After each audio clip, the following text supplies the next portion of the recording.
कोई भी सपना साकार करने के लिए सबसे जरूरी है सही कोच का होना।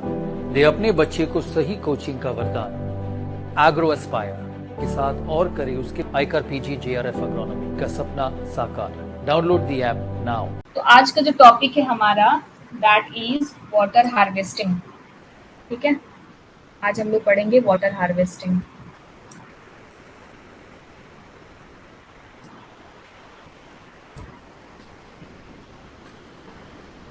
वाटर हार्वेस्टिंग देखो, सबसे पहले तो आप लोगों को स्टार्टिंग लेक्चर में मैंने एक चीज बोली थी, ड्राईलैंड एरिया है जो मैं हर लेक्चर में रिपीट करती हूँ। तो वहां पे हमारा जो कांस्टेंट है, मेजर कांस्टेंट क्या है हमारा? मॉइस्चर स्ट्रेस, मतलब पानी की कमी है।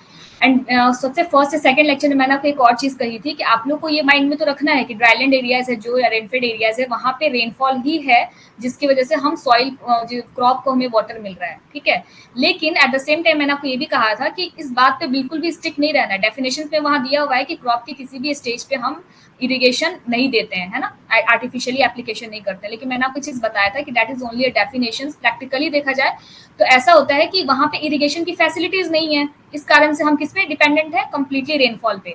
लेकिन अगर हमने कोई एक ऐसी टेक्निक क्रिएट कर ली, अगर हमने कुछ ऐसा कर लिया कि उस एरिया में वाटर जो रेनफॉल के फॉर्म में आ रहा था, और मैंने एक और चीज आपको बताई है कि जो ड्राईलैंड एरियाज होते हैं, दो कंडीशन है वहां पे, एक तो रेनफॉल बहुत कम होती है, और अगर होती भी है तो काफी हाई इंटेंसिटी में होती है। ठीक है, मैंने आपको कैरेक्टरिस्टिक्स में बताया था ड्राईलैंड एरियाज में क्या होता है कि वहां पे लो अमाउंट में रेनफॉल होती है, हाई इंटेंसिटी होती है। हाई इंटेंसिटी की वजह से क्या चीजें कंडीशन क्रिएट होती है?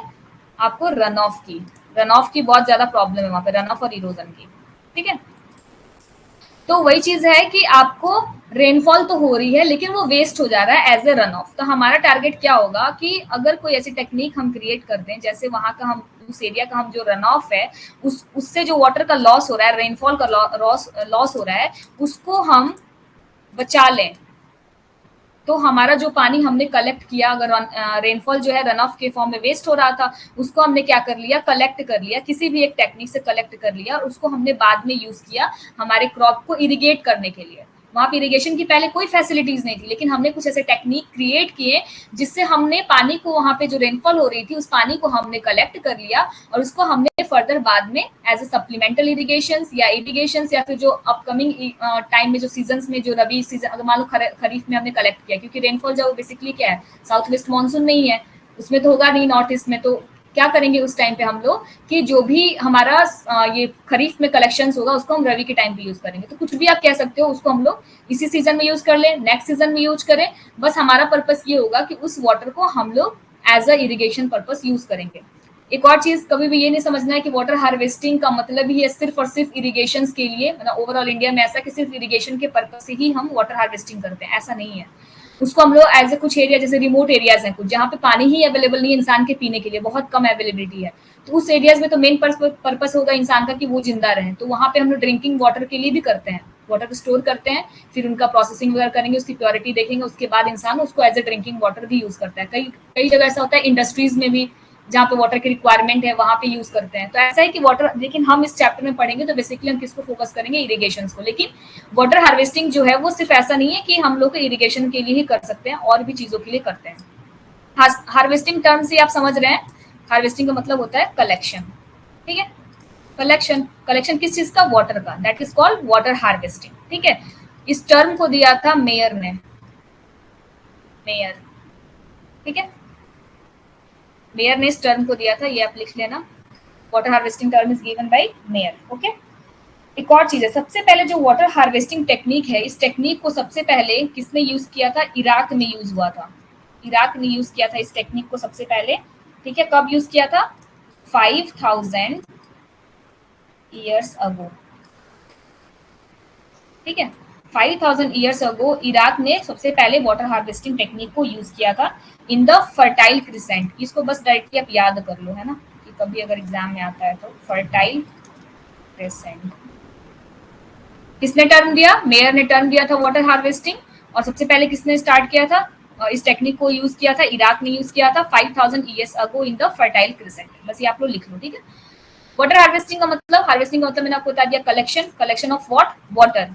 और हम सबको पता है कि वाटर का जो अल्टीमेट सोर्स है हमारे यहाँ क्या, पूरे वर्ल्ड में और क्या, तो वाटर का जो अल्टीमेट सोर्स होता है वो रेनफॉल होता है। ठीक है ना, क्योंकि वाटर साइकिल आपने कभी ना कहीं पढ़ा होगा, तो आपको ही पता है जो रेनफॉल आती है वही होता है हमारा अल्टीमेट सोर्स। ठीक है, तो रेनफॉल वो माउंटेन्स में हो या फिर लेक्स में, ओशियंस में हो, ग्राउंड वाटर के फॉर्म में कहीं भी हो, उसका अल्टीमेट सोर्स हमारा रेनफॉल ही होता है। ठीक है, तो हमें किसको डायरेक्टली कंजर्व करना है, हमें कलेक्ट करना है रेन वाटर को, रेनफॉल वाटर को, और वो भी रेनफॉल किस फॉर्म में, जो रन ऑफ के फॉर्म में बह जा रहा है। मान लो कि यहाँ सॉइल है, ठीक है, यहाँ पे रेनफॉल आई ठीक, किस जो सॉइल है उसने कुछ एब्जॉर्ब किया जितनी उसकी वाटर होल्डिंग कैपेसिटी होगी, ठीक है, उसके बाद उसने किया, उसके बाद जो एडिशनल है कहाँ, वो रन ऑफ के फॉर्म में वेस्ट हो जाता है। इसी रन ऑफ वाटर को, जो कि रेनफॉल का फॉर्म है, इसी रन ऑफ वाटर को हमें कलेक्ट करना है। ठीक है, तो जो वाटर हार्वेस्टिंग होती है ये एक प्रोसेस है। ठीक है, ये एक प्रोसेस है किस चीज का, ये प्रोसेस है कलेक्शन, स्टोरेज एंड कंजर्वेशन। ठीक है, मतलब हम क्या कर रहे हैं इसमें, रेनफॉल जो है रन ऑफ के फॉर्म में, सरफेस रन ऑफ वाटर को हम कलेक्ट कर रहे हैं, उसको फिर स्टोर करेंगे और उसको कंजर्व करेंगे, इन सेंस बाद में उसका यूटिलाइजेशन करेंगे। ठीक है, जब भी उसकी नीड होगी, एज पर नीड हम उसको यूटिलाइज करेंगे। ठीक है, इसमें एक और चीज, जैसे कि बुक्स में तो ये दिया रहता है, इसमें आप लोग एक एफिशिएंट यूटिलाइजेशन भी जोड़ सकते हैं। ठीक है, कभी ऐसा वर्ड आता है तो ये भी सही है, लेकिन हाँ ये तीन जो है मेन है, हर बुक में ये चीज लिखी हुई है। क्या है, water harvesting is the process of collection, storage and conservation of rainfall, और we can say surface run off. ठीक है, दोनों में से कोई भी सही है, रेनफॉल, और रेनफॉल ही हम कंजर्व कर रहे हैं, कौन सा, जो सरफेस रन ऑफ के फॉर्म में वेस्ट हो रहा था। ठीक है, सरफेस रन ऑफ। अब आपको एक और चीज ध्यान रखनी है कि इसके क्या क्या फायदे होते हैं। ठीक है, इस वाटर हार्वेस्टिंग के क्या क्या फायदे होंगे, बेनिफिट्स क्या क्या हैं। अरे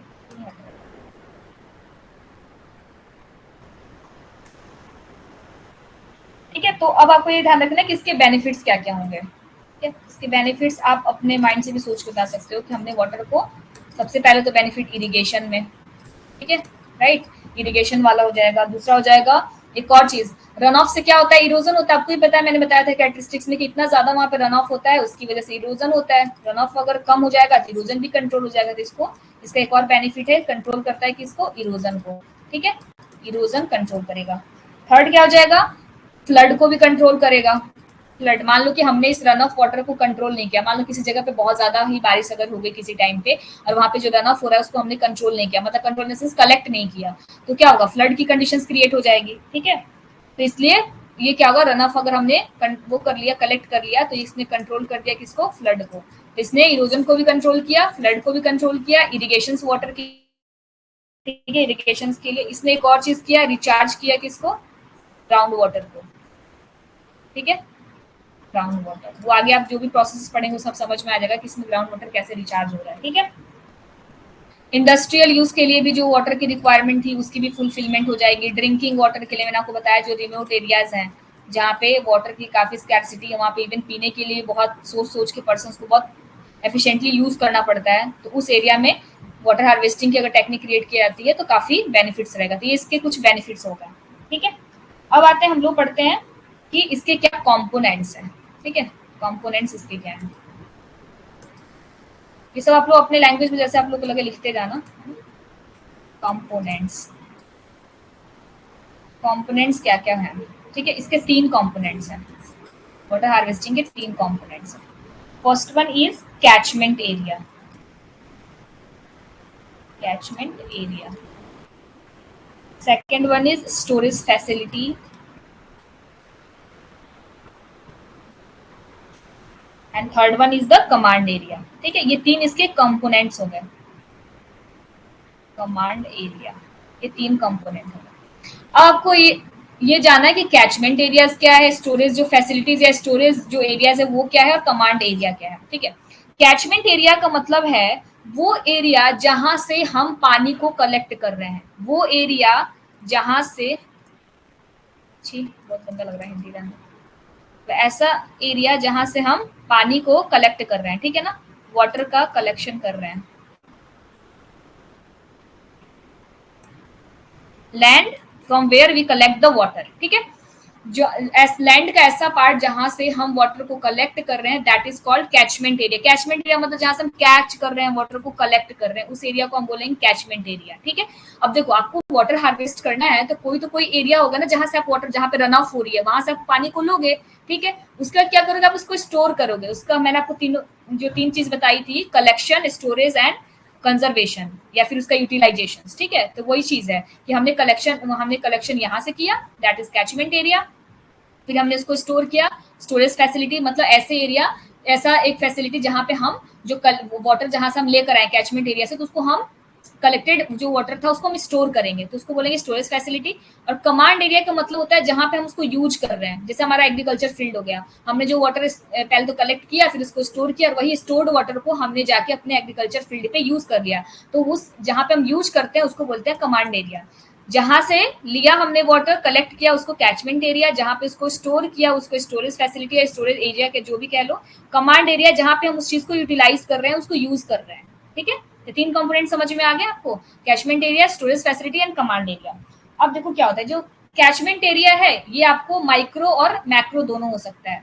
माइक्रो मैक्रो टर्म आप सबको इससे वाकिफ होंगे। मैक्रो का मतलब छोटा, स्मॉल, मैक्रो का मतलब बड़ा, मतलब ये डिपेंड करेगा किस पे, एरिया पे। ठीक है, कि अगर कोई कैचमेंट एरिया छोटा सा एरिया है तो उसको हम लोग बोलेंगे माइक्रो कैचमेंट, कोई बड़ा सा है उसको हम लोग बोलेंगे मैक्रो कैचमेंट। ठीक है, अब स्टोरेज फैसिलिटी में भी बहुत सारे चीज आ गए आपको स्टोर करने के लिए। बहुत सारे, या तो हो सकता है कि आपने जो सॉइल सरफेस है उसके ऊपर पानी को स्टोर किया, किसके अबव, सॉइल सरफेस। अब अबव सॉइल सरफेस होगा तो कोई ना कोई स्ट्रक्चर की जरूरत पड़ेगी, क्योंकि सॉइल के ऊपर कौन सा चीज है जिसमें आप स्टोर कर दोगे। तो अबव सॉइल सरफेस अगर मैं बात करूंगी तो इसमें आपको कुछ स्ट्रक्चर्स की जरूरत पड़ेगी। तो वो क्या हो सकते हैं, कुछ रिजर्वायर्स हो गए, पॉन्ड्स वगैरह टाइप का, रिजर्वायर्स, रिजर्वायर्स। ठीक है, मान लो, या फिर पॉन्ड्स। ठीक है, लेक, पॉन्ड, जो भी है, आप लोगों को मतलब कुछ ऐसे स्ट्रक्चर्स की जरूरत पड़ेगी जिसमें आप अपने जो कलेक्टेड वाटर्स थे उसको स्टोर कर सको। तो वो एबव सॉइल सरफेस हो गया। अब कुछ वाटर ऐसे भी होंगे जो below soil surface, in the क्या हो गया, सॉइल प्रोफाइल में जाकर कलेक्ट होंगे। ये तो अब ऊपर वाली अबव की कंडीशंस थी, अबव में तो हमें स्ट्रक्चर की जरूरत है। लेकिन अगर हम सॉइल के नीचे की बात करें, मतलब सॉइल जो हमारा अपर सरफेस उसके नीचे की बात करें, तो उसके लिए हमें किसी स्ट्रक्चर की जरूरत नहीं है, वो तो सॉइल प्रोफाइल ही है जो को वाटर को होल्ड करके रख सकता है। तो उसमें भी होता है, कुछ प्रोसेसेस ऐसे होते हैं कि जिसमें हम लोग सॉइल की जो प्रोफाइल है उसमें वाटर को हम मतलब इम्पाउंड करते हैं, उसको हम लोग फोर्सफुली ऐसा होता है, प्रेशराइज करके उसके अंदर जाता है और जाके स्टोर होता है। ठीक है, आगे हम पढ़ेंगे। उसके बाद से एक और चीज हो सकती है, अंडरग्राउंड वाटर में जाके हम, हमारा पर्पस होगा कि जो हमारा अंडरग्राउंड वाटर है उसको हम रिचार्ज करते हैं। तो भी तो बात वही होगी ना, हमने वाटर को स्टोर किया, हमने अपना अंडरग्राउंड जो वाटर है, वाटर टेबल को इंक्रीज किया, दैट मीन्स हमने वहां पे वाटर को भेजकर वाटर का टेबल बढ़ा दिया, मतलब वाटर को स्टोर किया। उसको फर्दर हम यूज करेंगे किसमें, आगे की ड्रिंकिंग वाटर के लिए करो या फिर इरिगेशन, जिसके लिए भी करना है आप कर सकते हैं। ठीक है, कमांड एरिया, कमांड एरिया वो एरिया जहाँ पे हमने उसको यूज किया। तो ये कुछ भी हो सकता है, कुछ भी मतलब एग्रीकल्चर फील्ड हो सकता है, या फिर हमने किसी वही ड्रिंकिंग वाटर वगैरह के लिए यूज किया, यूटिलाइज किया उस वाटर को, तो कमांड एरिया हम उसको बोलते हैं। ठीक है, अब आते हैं हम लोग एक और चीज, मैं जब आप लोग को आगे पढ़ाऊंगी ना, वाटर, आज तो वाटर हार्वेस्टिंग पढ़ा रही हूँ, नेक्स्ट लेक्चर में जब भी मैं आपको वाटर शेड पढ़ाऊंगी तो मे भी हो सकता है कुछ बच्चे कंफ्यूज होते हैं, है ना, जिनको नहीं पता है मे भी उस टाइम पे कंफ्यूज होंगे। और कुछ लोग जिन्होंने थोड़ा बहुत पढ़ा होगा, 6 सेमेस्टर का कोर्स था ना ये, तो जिसने पढ़ा होगा तो उसको भी थोड़ी बहुत कंफ्यूजन हो सकती है कि एक तो वाटर हार्वेस्टिंग होता है, एक होता है वाटर शेड। ठीक है, वाटर शेड, तो इसमें डिफरेंस क्या है। ठीक है, आपको उसमें लगेगा उसमें भी तो वाटर को ही कलेक्ट वगैरह कर रहे हैं सब कुछ। तो एक चीज आप ध्यान रखो कि जो वाटर हार्वेस्टिंग है दैट इज अ टेक्निक और ए प्रोसेस। ठीक है, लेकिन जो वाटर शेड है एक एरिया को बोलते हैं, एक हाइड्रोलॉजिकल यूनिट है, हमारे अर्थ पे एक हाइड्रोलॉजिकल यूनिट है जो कि जहां से हम रन ऑफ या फिर जो भी वाटर कलेक्ट कर रहे हैं। तो आप खुद सोच के देखो ना, जहां से वाटर कलेक्ट करते थे उसको क्या बोलते हैं हम, कैचमेंट एरिया, है ना, बोलते हैं ना, जहां से वाटर कलेक्ट करते हैं। तो वाटर शेड एक एरिया है। ठीक है, और वाटर हार्वेस्टिंग एक प्रोसेस है। तो आगे हम लोग वाटर शेड मैनेजमेंट पढ़ेंगे तो उसमें आपको कंफ्यूजन ना हो, इसलिए मैं यही बता देती हूँ कि वाटर शेड को हम लोग कैचमेंट एरिया भी बोल सकते हैं, क्यों, क्योंकि वहीं से वाटर हम ले रहे हैं। तो आगे हम लोग पढ़ेंगे कि जो वाटर शेड होता है वो एक हाइड्रोलॉजिकल यूनिट है जहां से वाटर निकल कर एक कॉमन पॉइंट में ड्रेन आउट होता है। जैसे कि ये कोई वाटरशेड एरिया है, यहाँ से निकलकर एक कॉमन कोई पॉइंट है, यहाँ पे उसकी ड्रेनिंग हो रही है। ठीक है, तो ये सारा तो हो गया वाटरशेड। वाटरशेड ड्रेनिंग पॉइंट मतलब एक कॉमन आउटलेट है उसका, ठीक है, तो इसको हम लोग वाटरशेड बोलते हैं। अब मान लो जैसे हमने वाटर हार्वेस्टिंग में तीन चीज पढ़ी, कैचमेंट, स्टोरेज, कमांड। आपको ये पता है जहां से पानी हम लेते हैं, कलेक्ट करते हैं, उसको क्या बोलते हैं? Catchment area. तो उसमें एक स्टेटमेंट लिखा होगा कि watershed is also known as catchment area, we can say that, ठीक है। तो इसलिए बोलते हैं, आप वहां पे ध्यान रखना जब आपको पढ़ाऊंगी कि वाटरशेड को ही हम कैचमेंट एरिया बोलते हैं। वाटरशेड एक क्या है? एरिया है, और water harvesting is a technique, is a process to collect, store and utilise और we can say conserve the rainfall water, right.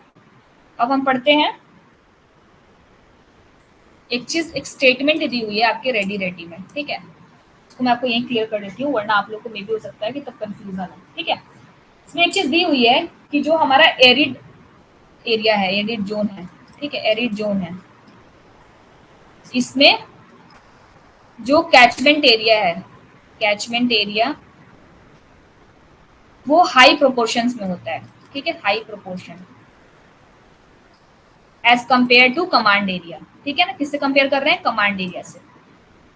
Command area मतलब उसमें एक रेडी में लाइन दी हुई है कि जो हमारे एरिड रीजन्स हैं उसमें क्या होता है कि जो हमारा कैचमेंट एरिया है वो substantially in high proportion as compare to command area, ठीक है। वहां पे आपको कंफ्यूजन होगा कि ये लाइन क्यों लिखी है, इसका मीनिंग क्या होता है कि हमारे जो एरिड जोन्स है वहां पे कैचमेंट एरिया हाई प्रोपोर्शंस में क्यों होगा as compare to command area.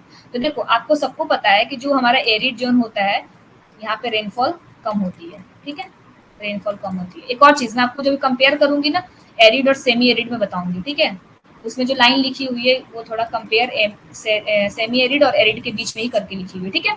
तो देखो, एरिड में क्या होता है, आपको सबको पता है कि वहां पे रेनफॉल कम होगी as compare to semi arid, rainfall low हो रहा है, ठीक है। तो वहां पे जो सॉइल होंगी, एक तो रेनफॉल लो, वहाँ की सॉइल जो होती है वो फर्टाइल भी बहुत कम होती है, उसकी फर्टिलिटी बहुत कम होती है। वहाँ पे बुशी जो एरियाज है वो ज्यादा होते हैं, वहाँ पे कल्टीवेशन क्रॉप के हम बहुत कम कर पाते हैं क्योंकि वहाँ का एरिया जो है फर्टाइल ही नहीं है, थोड़ा स्टोनी होगा, रॉकीज टाइप होगा, तो ना एरिड जोन्स वाले जो एरियाज होते हैं वैसे ही होते हैं, ठीक है। तो वहाँ पे एक तो रेनफॉल कम हो रही है, ठीक है। अब जिस एग्जाम्पल आप मान लो कि वहां पे आपको आपके पास आपको 10,000 रुपीज की नीड है, ठीक है, किसी काम के लिए आपको 10,000 रुपीज की नीड है, ठीक है, और आपको ये पैसे चाहिए। तो आपके जो फ्रेंड्स हैं, ठीक है, आपके जो फ्रेंड्स हैं वो मान लो कि एक एक हजार, उनकी सैलरी बहुत कम है, वो सिर्फ 1,000 आपको दे सकते हैं, ठीक है। आप उनकी सैलरीज बहुत कम है, मतलब आपको 10,000 की नीड है, आपको आपके फ्रेंड से चाहिए, लेकिन उनकी सैलरीज बहुत कम है, वो सिर्फ कितना अफोर्ड कर सकते हैं, आपको 1,000 देना। तो आपको कितने लोगों की जरूरत पड़ेगी? 10 लोगों की, ऐसे 10 लोग जो कि 1,000 आपको दे सके, ठीक है। तो कितने लोगों की जरूरत पड़ी? आपको 10 लोगों की, मतलब आपको नंबर ऑफ पीपल ज्यादा चाहिए, आपको 10,000 आपको चाहिए लोन, जिसके नंबर ऑफ पीपल ज्यादा चाहिए। मान लो कि कोई और है, ठीक है, जैसे मान लो मैं हूँ, मेरी दोस्त बहुत रईस रईस है, ठीक है, तो मान लो कि 10,000 है मुझे चाहिए। तो मुझे मान लो कि मेरी फ्रेंड्स जो है वो उनके पास बहुत पैसे हैं, तो मान लो कि वो एक लड़की जो है वो 2,000 अफोर्ड कर सकती है, ठीक है। तो क्या होगा, मुझे सिर्फ 5 लोगों की जरूरत पड़ेगी, यू अंडरस्टैंड, मुझे सिर्फ 5 लोगों की जरूरत पड़ेगी क्योंकि वो एक पर्सन 2,000 रुपीज दे रहा है। तो मेरे सेम वे में आप थोड़ा रिलेट करना कि जो एरिड जोन्स है वहां पे बहुत कम रेनफॉल हो रहा है, ठीक है, तो हमें पानी को कलेक्ट करने के लिए बहुत सारे एरियाज की जरूरत पड़ेगी। पानी को कलेक्ट करना ऐसा थोड़ी होगा कि तो वाटर हार्वेस्टिंग कर रहे हैं और चुन्नू भर का पानी बस कलेक्ट कर ले, उससे क्या फायदा होगा? ना इरिगेशन होगा, ना ड्रिंकिंग वाटर, कुछ नहीं होगा। तो हमें क्या होगा, एक इनफ अमाउंट तो कलेक्ट करना होगा ना, ताकि उसको हम एज ए इरिगेशन यूज कर पाए।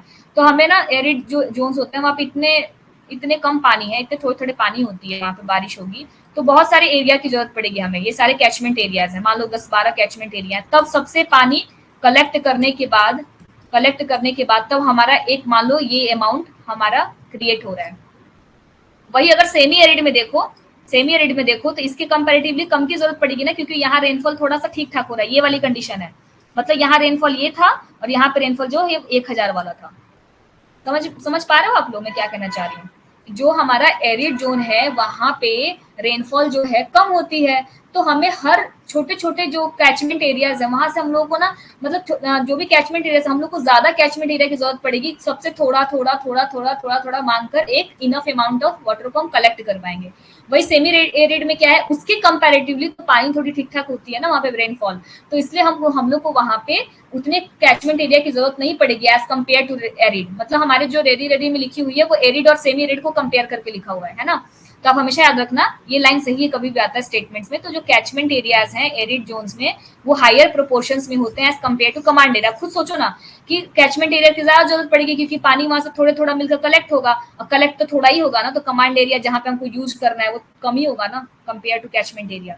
बस इतना याद रखना आप, एरिड जोन्स है वहां पे कैचमेंट एरिया ज्यादा होते हैं, हायर प्रोपोर्शंस में होते हैं as compare to command area. उसका रीजन क्या था मैंने आपको विथ एग्जाम्पल बता दिया कि कुछ ऐसे एरिया जैसे एरिड एरिया है वहां पे पानी की कमी है, तो हमें बहुत सारे कैचमेंट्स एरिया को मिलाकर फिर हम पानी थोड़ा सा कलेक्ट कर पाएंगे। और अगर ऐसा प्लेस जहाँ पे जैसे सेमी एरिड वहां पे पानी थोड़ा ठीक ठाक होता है एज कम्पेयर टू एरिड, तो वहां पे क्या होगा, हमें थोड़ा कम कैचमेंट एरिया से भी पानी हम उतने ही सेम अमाउंट, अगर हमारा फिक्स अमाउंट हमें 10,000 करना है दोनों में, एरिड में और सेमी एरिड में, तो हमें यहाँ पे कैचमेंट एरिया कम जरूरत पड़ेगी, यहाँ पे ज्यादा पड़ेगी क्योंकि यहाँ पे रेनफॉल ही कम हो रहा है। ठीक है, तो उस स्टेटमेंट का ये मतलब है। जैसे आप वाटर हार्वेस्टिंग टॉपिक पढ़ना शुरू करोगे ना, तो स्टार्टिंग में ही दी हुई है वो चीज, ठीक है ना, कि ज्यादा होती है, तो वहां पे कंफ्यूज मत होना। एक चीज तो ये दी हुई है वहां पे, दूसरी चीज ये दी हुई है कि जो एरिड रीजन्स हैं, जो एरिड रीजन है वहां पे हमें रन ऑफ को इंड्यूस कराना पड़ता है, रन ऑफ को हमें इंड्यूस कराना पड़ता है।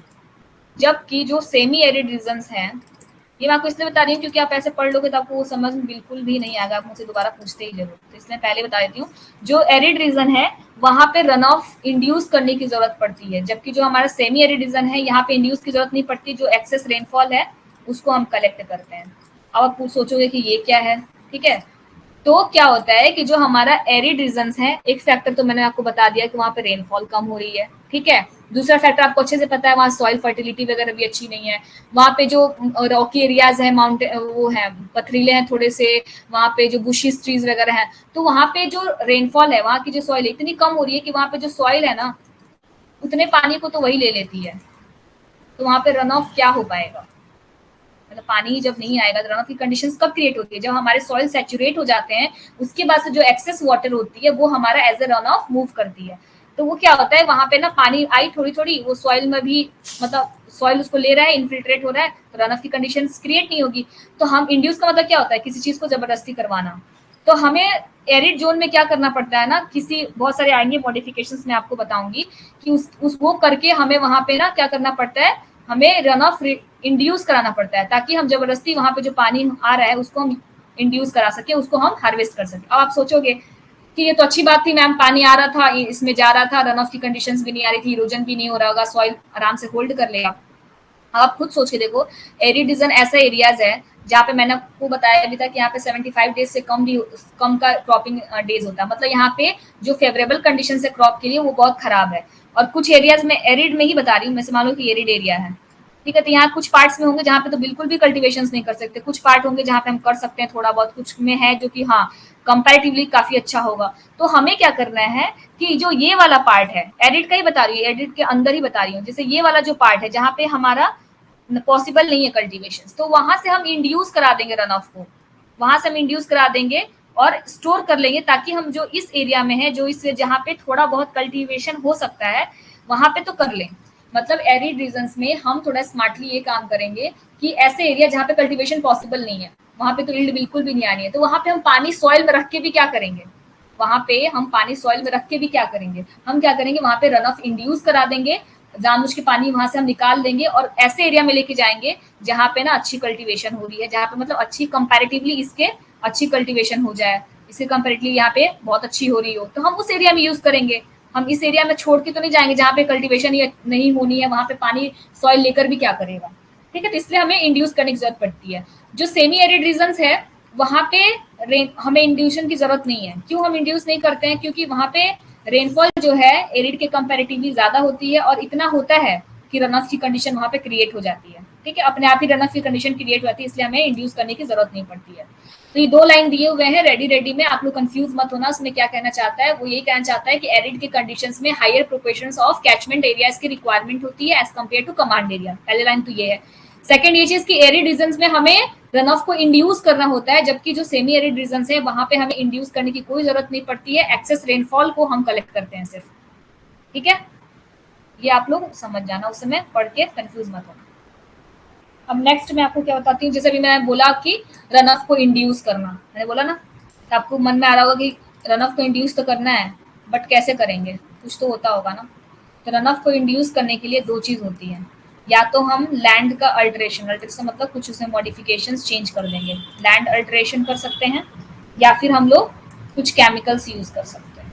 ठीक है, क्या कर सकते हैं, लैंड का अल्टरेशन कर सकते हैं, या फिर हम कुछ केमिकल्स यूज कर सकते हैं जिससे हमारा रन ऑफ इंड्यूस होगा। अब लैंड के अल्टरेशन में क्या होगा, मैंने आपको पहले ही बताया कि जो एरिड जोन्स होते हैं वहां पे थोड़े रॉक्स वगैरह ज्यादा होंगे। ठीक है, वो बुशी वेजिटेशन हो गए, कैसे होंगे वो, ट्रीज वगैरह थोड़े होंगे, वो होंगे जो हार्डी होंगे थोड़े। ठीक है ना, तो ये कर सकते हैं हम लोग, क्या करेंगे, जो रॉक्स हैं जो वेजिटेशन हैं उनको हम लोग हटा देंगे, क्लियर कर देंगे, clearing of rock and vegetation. तो मान लो जो पानी पहले इनकी वजह से रुक जाता था उसी सॉइल में, अब क्या होगा, उसको एक प्लेन सरफेस मिल जाएगा ना, रॉक नहीं मिलेगा, वेजिटेशन नहीं मिलेगा, तो क्या होगा, वहां से मूव करता हुआ हमारे ऐसे एरिया में हम वहां से हम वो कर लेंगे, कलेक्ट कर लेंगे, और हम उसको अपने ऐसे एरिया में यूज करेंगे जहाँ पे कल्टीवेशन अच्छी है। तो क्या क्या कर सकते हैं हम इंड्यूस करने के लिए रन ऑफ, एक तो लैंड अल्टरेशन कर सकते हैं। लैंड अल्टरेशन का मतलब है कि जो भी रॉक्स और वेजिटेशन उस एरिया में उसको क्लियर कर देंगे।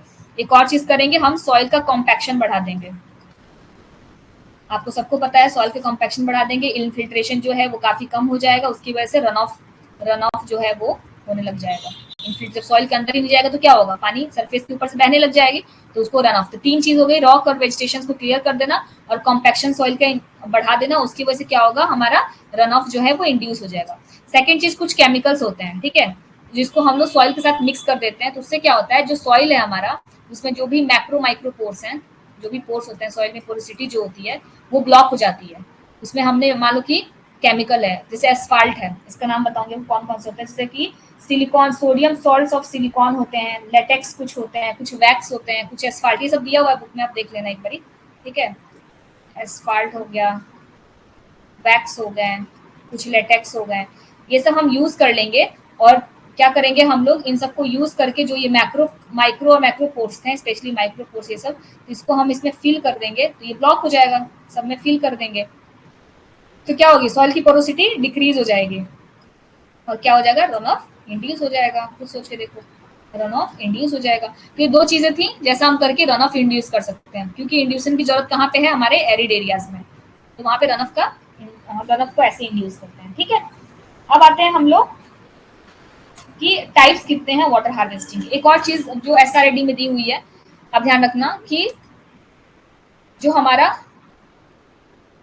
Soil and water conservation, soil and water conservation और वाटर हार्वेस्टिंग में क्या डिफरेंस है। ठीक है,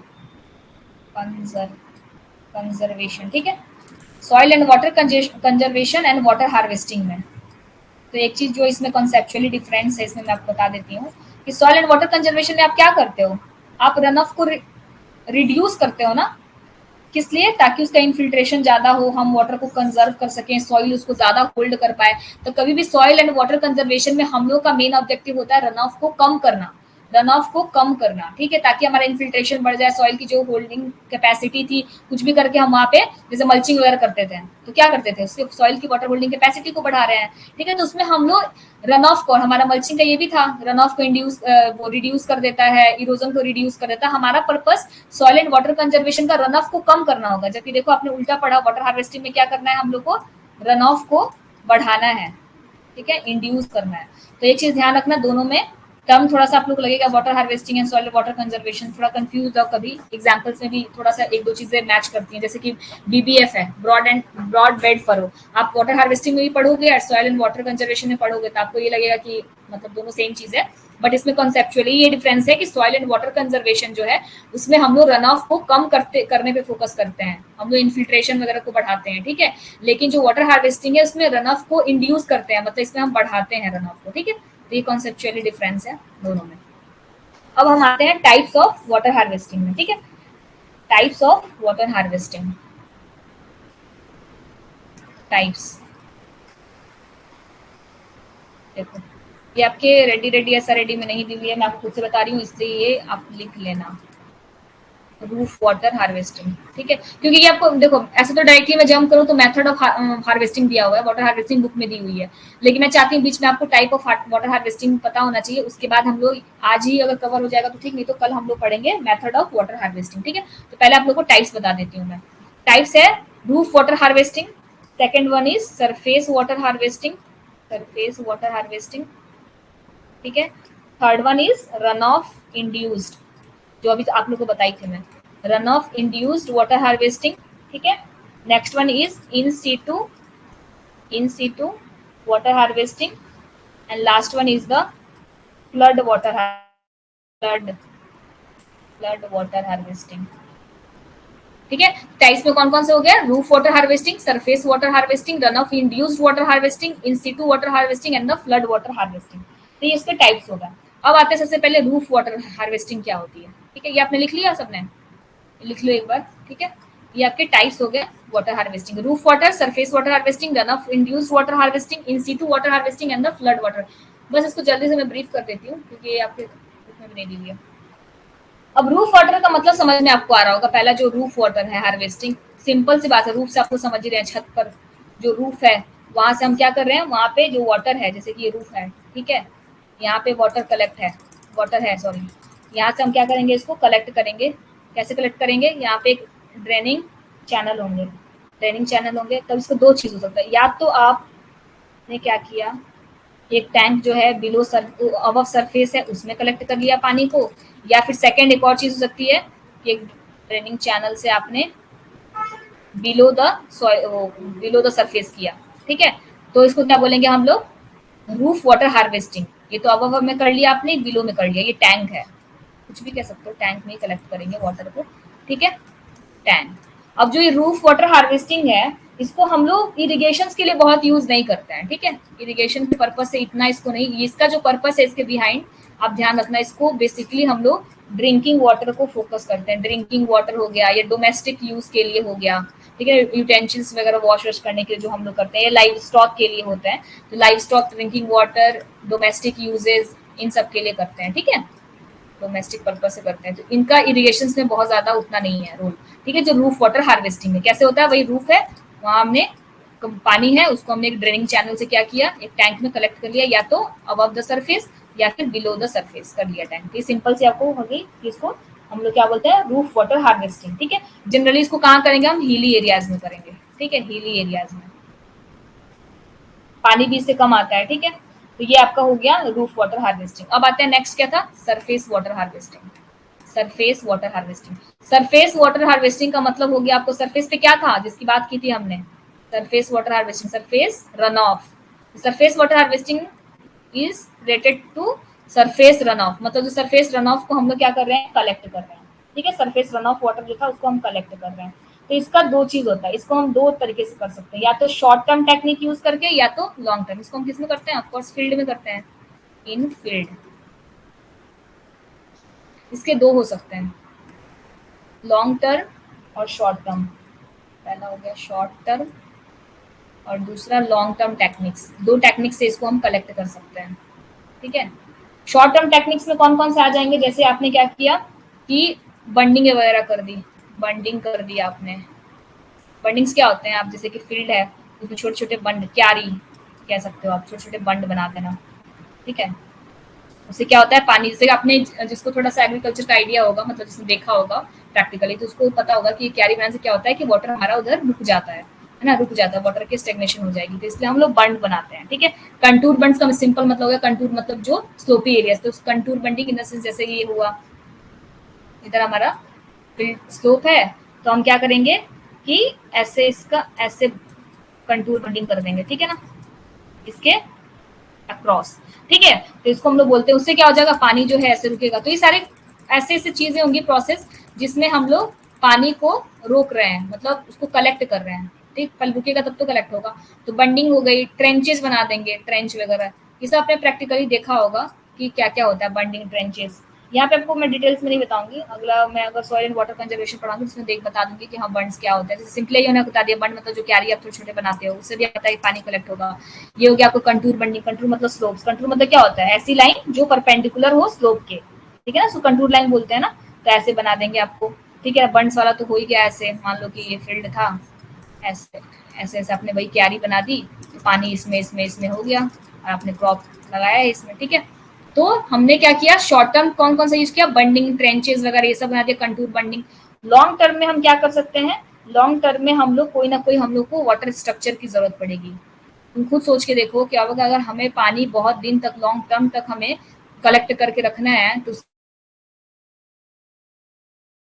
देखो सॉइल के अंदर हमने कोई वाटर रखा तो सिंपल सी बात है वो थोड़ा बहुत इवेपोरेट तो होगा ही होगा, ठीक है ना। सॉइल भी उसको वो जब क्रॉप का प्रोडक्शन करेंगे यूज होगा ही होगा, तो उसको हम शॉर्ट टर्म में इसलिए मैंने बताया आपको, ठीक है ना। शॉर्ट टर्म मतलब हम फील्ड पे ही कोई स्ट्रक्चर बना रहे हैं, फील्ड पे स्ट्रक्चर बंडिंग कर दे रहे हैं, ट्रेंचेस कर रहे हैं, लेकिन इसके लिए एक वाटर स्टोरेज स्ट्रक्चर जो अलग से हमें यूज करना होता है। जैसे क्या होता है कि हमने पॉन्ड बनाया बड़ा, संकन पॉन्ड, आपका इसका एग्जाम्पल ले लेना, संकन पॉन्ड हो गया, फार्म पॉन्ड आपने सुना होगा, ठीक है। फार्म पॉन्ड, फार्म पे हम पॉन्ड्स बना तालाब बना देंगे, या फिर पर्कुलेशन टैंक्स, ये सब मैं आपको बताऊंगी अभी आगे, ठीक है। बस याद रखना पर्कुलेशन टैंक्स वगैरह हो गए, ठीक है।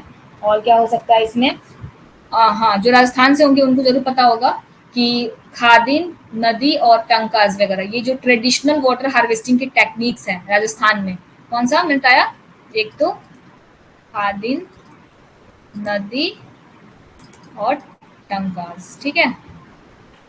ये तीनों ट्रेडिशनल बहुत फेमस भी है ना, ट्रेडिशनल है ये वाटर हार्वेस्टिंग की टेक्निक्स, किसमें, राजस्थान में है, तीनों राजस्थान में है। बेसिकली इसको करते हैं हम लोग एनिमल यूजेस के लिए, टंकास को ह्यूमंस के लिए, और खादिन्स जो है वो एग्रीकल्चर पर्पस से करते हैं। जो खादिन है इस बार में किसी एग्जाम में क्वेश्चन आया था, मुझे याद नहीं किस एग्जाम में, कि ये किस कम्युनिटी ने स्टार्ट किया था, राजस्थान के तो किया था लेकिन किस कम्युनिटी स्टार्ट किया था।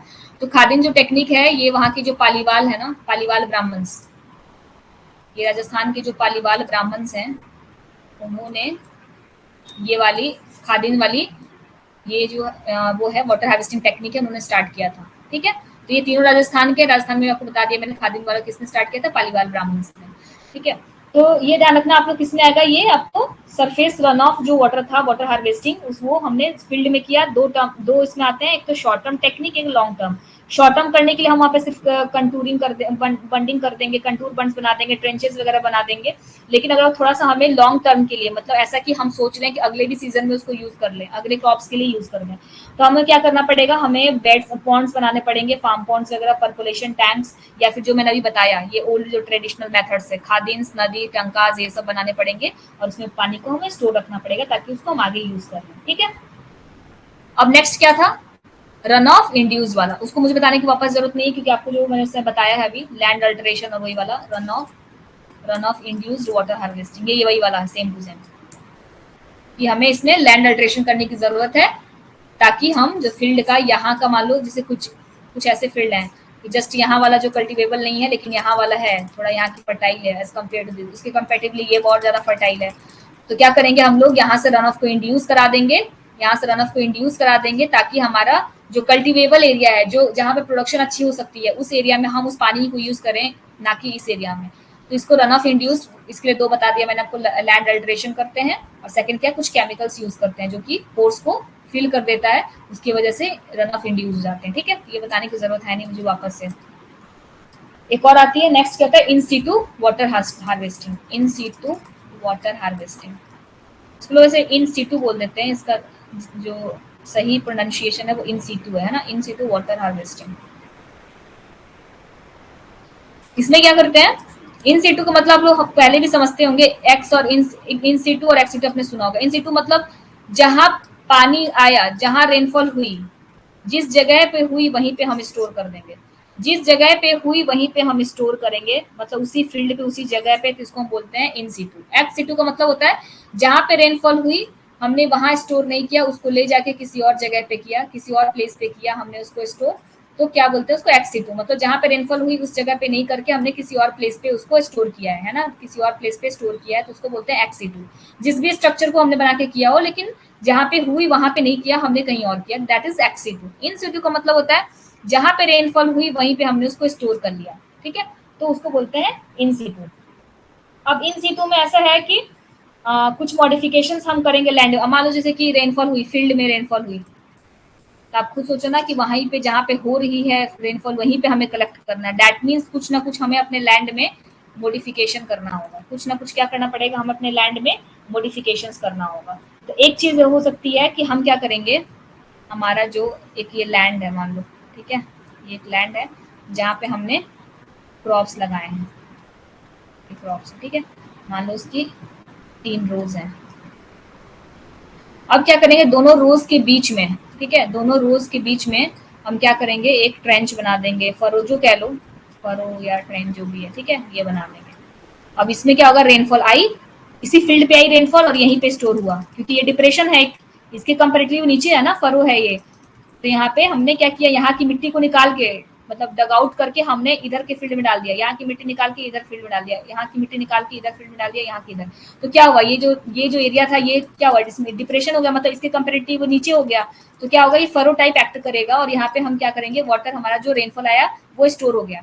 अब खुद सोच के देखो, जहां पे रेनफॉल हुई वहीं पे स्टोर हुआ, तो ये इन सीटू हुआ ना। और इसको हम लोग स्पेशली बोलते हैं, क्योंकि 2 रोज के बीच में है, तो इंटर रो वाटर हार्वेस्टिंग, ठीक है, 2 रोज के बीच में, इसलिए ये 2 रोज के बीच में है, ये रो एक ये रो, इनके बीच में, इसलिए इंटर रो वाटर हार्वेस्टिंग इसको बोलते हैं। जहां पे रेनफॉल हुई वहीं पे हमने स्टोर कर दिया था। कैसे कैसे हमने क्या किया था, यहाँ से मिट्टी निकाल के इधर इधर कर दिया, तो यहाँ पे एक डिप्रेशन क्रिएट हो गया, ये एक्ट करने लगा एज ए फरो, और हमने क्या किया, इसमें पानी को स्टोर कर लिया। अब ये पानी जो स्टोर है वो क्या होगा, ये पानी जो स्टोर है वो इसको मॉइस्चर प्रोवाइड करेगा। इधर इसका रूट जोन हमेशा ही, इस रूट जोन भींगा हुआ रहेगा, हमेशा क्या रहेगा, वेट रहेगा यहाँ का रूट जोन। क्यों, क्योंकि वहां पे पानी हमने डिप्रेशन में कलेक्ट कर रखा है ऑलरेडी। तो हमने क्या किया, फील्ड पे पानी आई, उस पानी को जहाँ पे गिरा वहीं के वहीं स्टोर कर लिया, तो इसको हम लोग इन सीटू बोलते हैं, ठीक है। और एक्स सीटू मैंने आपको बता ही दिया कि उसको बाहर, जैसे पानी जहाँ पे गिरा उससे हम आउटसाइड वाटर को स्टोर करेंगे। तो जैसे कि हम टैंक, किसी टैंक में स्टोर कर रहे हैं या फिर पॉन्ड बना के स्टोर कर रहे हैं, तो उसको हम एक्स सीटू बोलते हैं। तो इसके बेसिस पर कभी आपको एग्जाम्पल में पूछ देता है, तो आप खुद एक बार कॉन्सेप्चुअली सोच लेना कि जहाँ पे रेनफॉल हुई वहीं के वहीं हमने उसको बना के वहीं के वहीं हमने यूज कर लिया, तो वो तो इन सीटू में आ जाएगा एग्जाम्पल। और जो ऐसा जो कि हमने बाद से पॉन्ड बना के या फिर कोई टैंक है वहां पे हमने यूज कर लिया, तो अगर हमने सॉइल की मॉडिफिकेशन करके, जैसे ये इंटर रो वाटर हार्वेस्टिंग है, इसको इन सीटू का एग्जाम्पल बोलते हैं। Inter plot water harvesting, 2 plot के बीच में हमने बनाई है, 2 प्लॉट के बीच में हमने अगर बना दी है, मान लो 2 प्लॉट है, ये प्लॉट है, एक ये प्लॉट है, इसके बीच में अगर हमने बनाई है ट्रेंचेज या फिर कोई वो मॉडिफिकेशन जिसमें वाटर स्टोर हो गया, तो ये इंटर प्लॉट हो गया। 2 प्लॉट के बीच में इंटर प्लॉट, 2 रोज के बीच में तो इंटर रो। तो बस इतना ध्यान रखना आप कि ये क्या होते हैं, ठीक है। अब next one is flood water harvesting, ठीक है, last one and next one is flood water harvesting. अब फ्लड वाटर हार्वेस्टिंग से ही आप समझ पा रहे हो कि इसमें हम क्या करते होंगे, फ्लड का जो वाटर है उसको हम हार्वेस्ट कर रहे हैं, मतलब उसको हम कलेक्ट कर रहे हैं। पहली बात तो ये आप खुद समझ लो, फ्लड है मतलब इसमें स्पीड है, वाटर में स्पीड है, तो उसको तो आप कोई भी ट्रेंचेज या बंड्स बना के तो नहीं रोक सकते हो, चेक नहीं कर सकते आप उस चीज को, क्योंकि काफी स्पीड में होंगे ये। तो हम जो भी, अगर आप सोचोगे कि ट्रेंच बना के हम फ्लड वाटर को रोक लें, ट्रेंच या बंड्स बना के, तो दिस इज नॉट पॉसिबल, ठीक है, क्योंकि वो उसको ब्रेक करके वैसे भी निकल जाएगा, कोई फायदा नहीं है। तो ऐसे कंडीशंस में हम क्या करते हैं, कोई और स्ट्रक्चर की हमें जरूरत पड़ती है जो कि थोड़ा कॉन्क्रीट हो, कॉन्क्रीट में थोड़ा सा हार्ड वगैरह हो। तो जैसे मान लो यहाँ से आया वाटर, ठीक है, फ्लड वाटर स्पीड के साथ, हमने यहाँ पे एक बना दिया कॉन्क्रीट स्ट्रक्चर जिसको हम डैम बोलते हैं, ठीक है, डैम बोलते हैं, ठीक है। और इसको हम चेक डैम, एग्जाम्पल्स में चेक डैम हो जाएगा। चेक डैम मतलब ये चेक कर रहा है फ्लो कर, किसको रोक रहा है, ये फ्लड के फ्लो को रोक रहा है, चेक डैम, ठीक है। ये कॉन्क्रीट स्ट्रक्चर है, कॉन्क्रीट स्ट्रक्चर है जो काफी हार्ड है, इससे पानी टकरा कर आगे नहीं जाएगा, वो क्या होगा, उसकी डायरेक्शन रिवर्स हो जाएगी, इसे टकरा के वो इधर ही चला गया, इधर टकरा के वो इधर चला गया, ठीक है, इधर टकरा के वो इधर चला गया। तो क्या हुआ, हमने क्या किया, फ्लड का पानी आया, फिर हमने क्या किया, इसी एरिया में ही यूज करने दिया उसको, क्या किया हमने, बाहर नहीं जाने दिया, हमने वापस से उससे टकरा के इधर वो चला गया।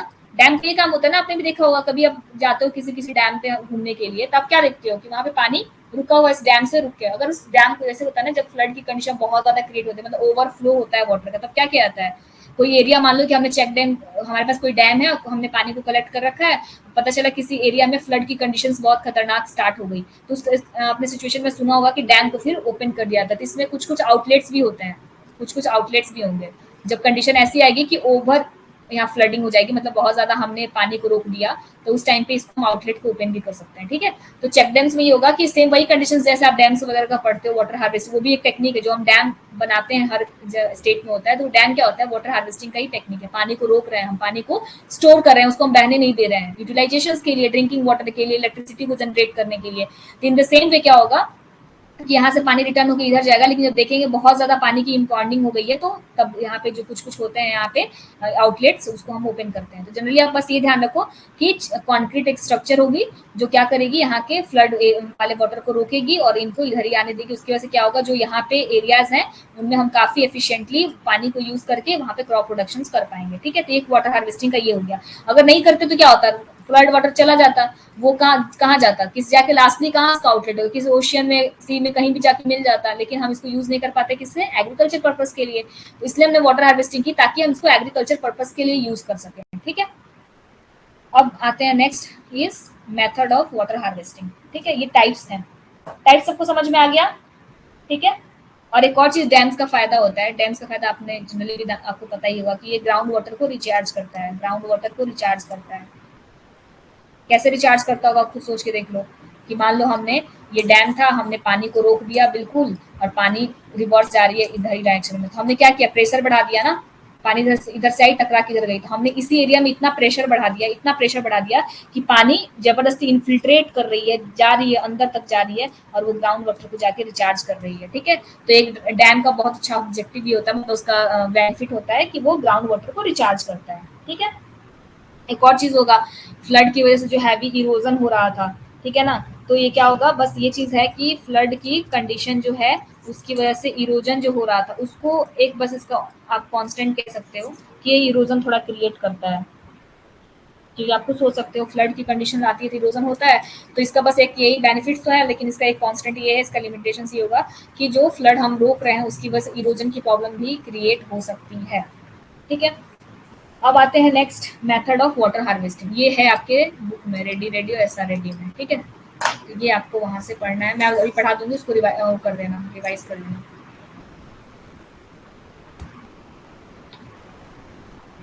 ठीक है, आते हैं method of water harvesting. Method of water harvesting, ठीक है, इसमें आपका आएगा दो चीज, एरिड और सेमी एरिड। बुक में भी यही चीज दी हुई है एरिड के बारे में, कि एरिड में कौन कौन सा वाटर हार्वेस्टिंग का मेथड हो सकता है, और सेमी एरिड में कौन कौन सा हो सकता है। तो ये आपको एक जगह कलेक्टिव वे में लिख लेना, ताकि आपको जब भी रिवाइज करो तो इजी पड़े। तो जब एरिड होगा वहां पे क्या क्या चीजें हो सकती है, वहां पे रन ऑफ फार्मिंग कर सकते हैं, रन ऑफ फार्मिंग। और एक और चीज बुक में बहुत डीप में दिया हुआ है ये चीज, ठीक है ना, रेडी SR रेड्डी दोनों की बात करो, बहुत डीप में दिया हुआ है। तो आपको बस ये समझना है कि ये एग्जैक्टली होता क्या है। अब एकदम डीप में उसमें घुस के नहीं पढ़ना, उसने बहुत सारे किसी किसी जगह का भी दे दिया है कि हाँ छत्तीसगढ़ के फार्मर्स हैं वो ऐसा यूज करते हैं, वैसा यूज करते हैं, आपको उसमें बहुत डीप नहीं जाना। आप आज तक तो मैंने क्वेश्चंस नहीं देखे वैसे आते हुए, ठीक है, तो वैसे क्वेश्चंस आएंगे भी नहीं। ठीक है, आपको कॉन्सेप्चुअली बस जानना है कि हाँ एरिड कंडीशन है तो उसमें क्या क्या यूज कर सकते हैं वाटर हार्वेस्टिंग, और वाटर हार्वेस्टिंग एग्जैक्टली होता क्या है, उनके कॉम्पोनेंट जो थे वो क्या क्या चीजें होती हैं, वाटर हार्वेस्टिंग का टाइप्स जो मैंने आपको बताया वो सब क्या चीजें, इन सिटू एक्स सिटू में क्या डिफरेंस है, इसी के बेसिस पे क्वेश्चन आएंगे। थोड़ा बहुत डीप में दिया हुआ है, तो डीप में जो है वो मैंने सिर्फ वही चीज आपको नहीं बताऊंगी जो आपको सिर्फ रटना है, तो आप वो चीज देख लेना, और उसमें ज्यादा आपको उसके रटने की जरूरत भी नहीं है, मैं इतना सजेस्ट भी नहीं करूंगी। लेकिन जिसको इंटरेस्ट होगा कि हाँ मुझे तो पूरा याद करना है तो वो याद कर लेंगे, लेकिन जितना मैं पढ़ा रही हूँ बस उतना सफिशियंट है। ठीक है, तो run of farming, water spreading, ये सारे मेथड्स हो गए एरिड में। And next one is micro catchment. Micro catchment, और एक इंटर रो वाटर हार्वेस्टिंग भी होता है, जो कि मैं आप लोगों को बता दी हूँ अभी, इंटर रो वाटर हार्वेस्टिंग। ठीक है, और एक और कोई था, देख लें सर, वो उसमें BBS भी उसमें भी करते हैं, है ना, नहीं वो उसमें नहीं करते हैं, उसमें करते हैं वही जो ट्रेडिशनली मैंने आपको बताया था ना, ट्रेडिशनल जो अभी वाटर हार्वेस्टिंग का मेथड्स था, कौन सा, नदी, टंका और खादिन्स। नदी, टंका, खादिन्स। इससे तो पता है क्या एग्जाम, इससे तो आज तक जितने भी क्वेश्चन आए मैंने बस यही देखा है कि ये बस इतना पूछ लेते हैं, ये तीनों का नाम दे देंगे और पूछेंगे कहाँ का है ये, क्योंकि ये बहुत ज्यादा फेमस है। ठीक है, कि राजस्थान के ये तीनों जो है ये ट्रेडिशनल वाटर हार्वेस्टिंग टेक्निक्स है। उसमें भी थोड़ा सा एक बार किसी एग्जाम में पूछ दिया था डीप, तो बस ये पूछा था कि खादिन्स जो है वो किस कम्युनिटी ने स्टार्ट किया था राजस्थान की, तो मैंने आपको बता दिया था पालीवाल ब्राह्मण्स ने स्टार्ट किया था। ठीक है, तो ये बस इससे यही क्वेश्चन आते हैं, इसमें बहुत ज्यादा आपको डीप नहीं पूछेगा। ठीक है, और सेमी एरिड अगर एरियाज में आते हैं तो ये इसमें कौन कौन सा मेथड होगा, आपको सेमी एरिड में होगा वेल्स, इसको डग वेल्स लिखो, डग वेल्स। ठीक है, और इसमें हो जाएंगे तुमको परकोलेशन टैंक्स, एक तो नॉर्मल टैंक्स, एक होगा परकोलेशन टैंक। इसमें थोड़ा डिफरेंस मैं बताऊंगी क्या होता है डिफरेंस। परकोलेशन टैंक्स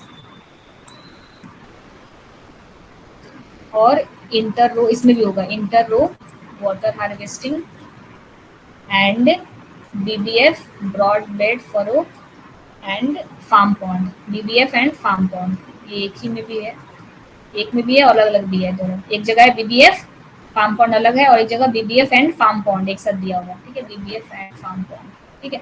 तो ये सारे आपको मेथड्स हो गए वाटर हार्वेस्टिंग की, किसमें, वाटर हार्वेस्टिंग की आपको एरिड और सेमी एरिड रीजन्स में, ठीक है।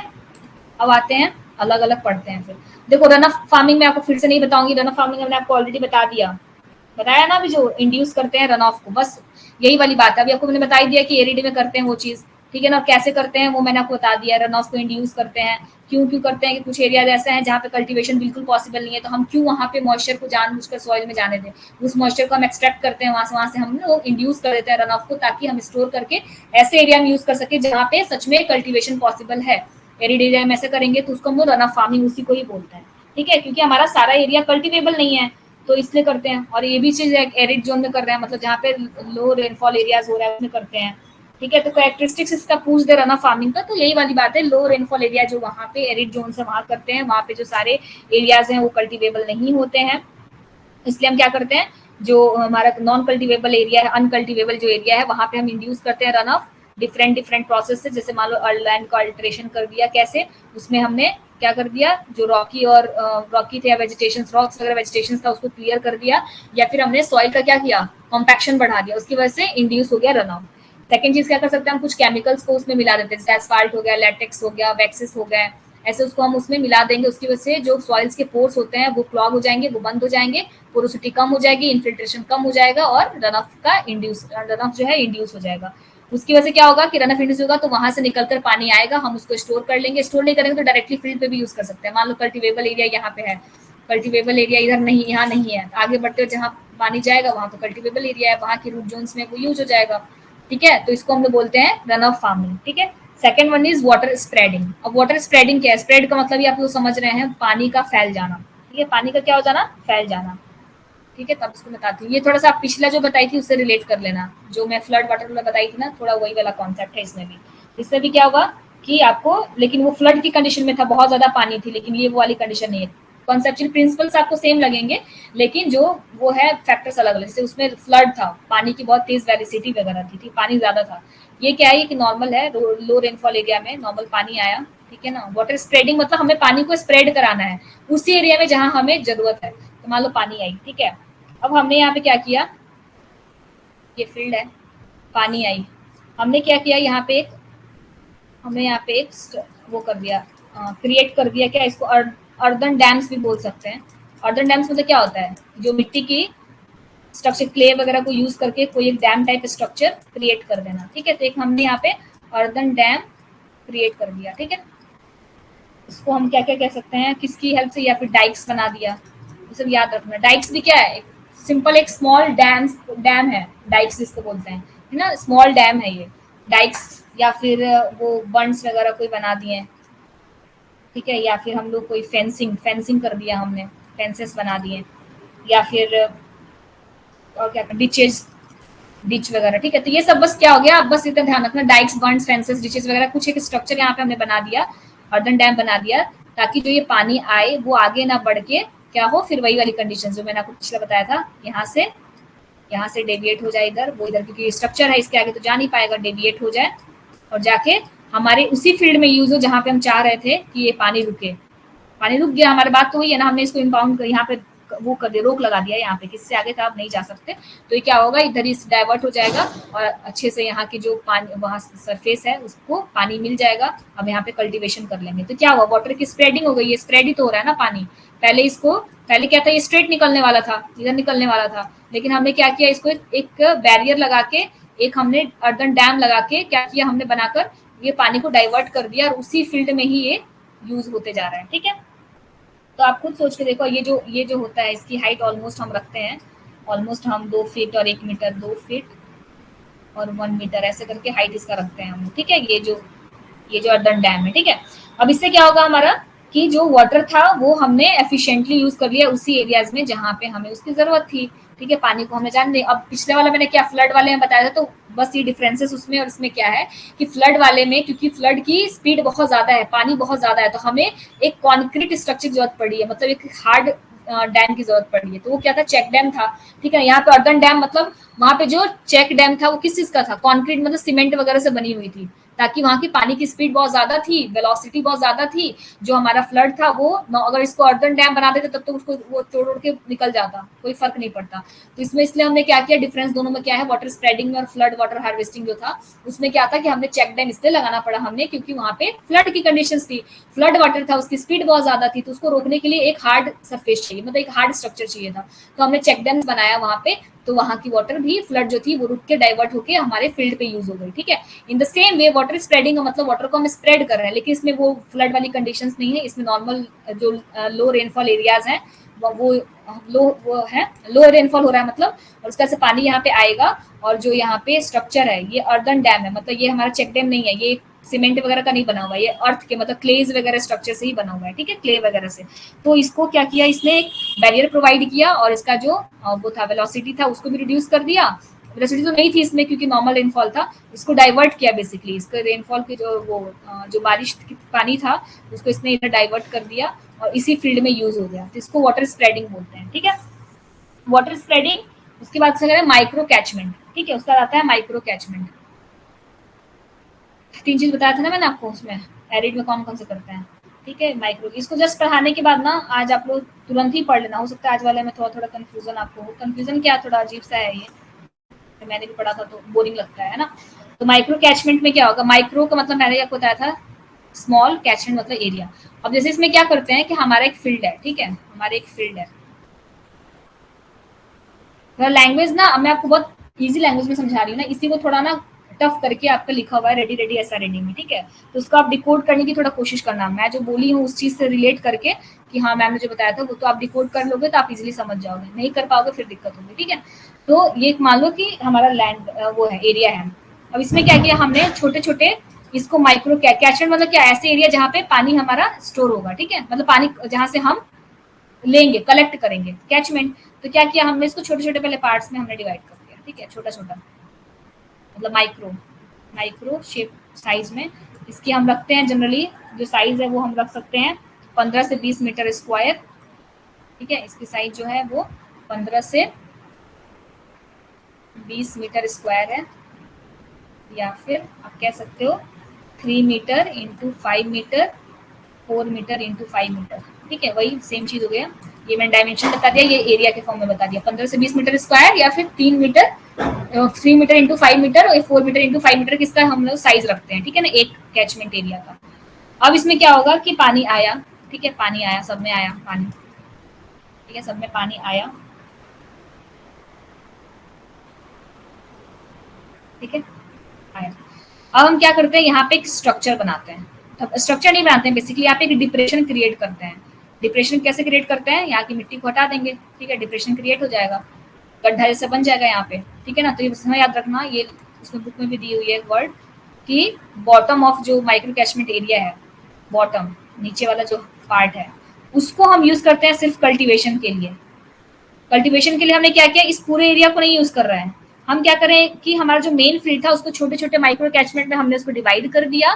फिर उसके बाद से जो कैचमेंट यहाँ पे हमारा रेनफॉल आया, चाहे जो भी बारिश पानी थी वो आया यहाँ पे, हमने ये आया यहाँ पे, यहीं से तो हम ले रहे हैं, इसलिए इसको हमने माइक्रो कैचमेंट बोल दिया। ये कैचमेंट एरिया है और इसी कैचमेंट एरिया के अंदर ही नीचे वाला जो पार्ट था ना, इसमें हमने एक ट्री उगा दिया। अब क्या हुआ, पानी आया डायरेक्टली इसके अंदर गया डिप्रेशन में, और उसी पानी को हमने क्या किया, हमने एक एक प्लांट ग्रो कर दिया, ट्री लगा दिया हमने। मान लो यहाँ पे एक ट्री लगा दिया, ठीक है मैंने, तो क्या हुआ, यहाँ पे जो रूट जोन में इसके पानी कहाँ से आ रहा है, ऊपर से तो आ रहा है ना। तो आप बस डेफिनेशन पे एक चीज सोचते रहना बार बार कि पानी जहां से हम ले रहे हैं, कलेक्ट कर रहे हैं, उसको क्या बोलते हैं, कैचमेंट। तो ये कैचमेंट एरिया हुआ ना, और इसी कैचमेंट एरिया के नीचे जो नीचे वाला लेयर है, बॉटम लेयर, उसको हम वहाँ पे एक डिप्रेशन क्रिएट करते हैं। ये पानी आता है सिंपली आता है, इस डिप्रेशन में फील हो जाता है, और वहां पे हम एक एक ट्री लगा देते हैं, सब में एक एक ट्री लगा देंगे। ठीक है, सब में एक एक ट्री लगा देंगे, सब में सेम प्रोसेस से क्या होगा, पानी आया, डिप्रेशन में फील हुआ, और क्या हुआ, हमारा जो ग्रो करने लग गया क्रॉप। वो ट्री लगाया हमने बेसिकली, ठीक है। तो इससे क्या हुआ हमारा कि पहले तो पानी हमारा फील्ड में यूटिलाइज नहीं हो पाता था, अब हमने क्या किया, छोटे छोटे कैचमेंट्स एरिया बना दिए, हमारा पानी आ रहा है और उसके बाद क्या हो रहा है, ये पानी हमारा चला जा रहा है, यहाँ डिप्रेशन जो है, डिप्रेशन हमने बनाया है बॉटम में, पानी उसमें जाके कलेक्ट हो जा रहा है और एक एक हमने वहाँ पे ट्री लगा दी। तो ऐसे हमने माइक्रो कैचमेंट बना के उस एरिया में कल्टिवेशन कर लिया।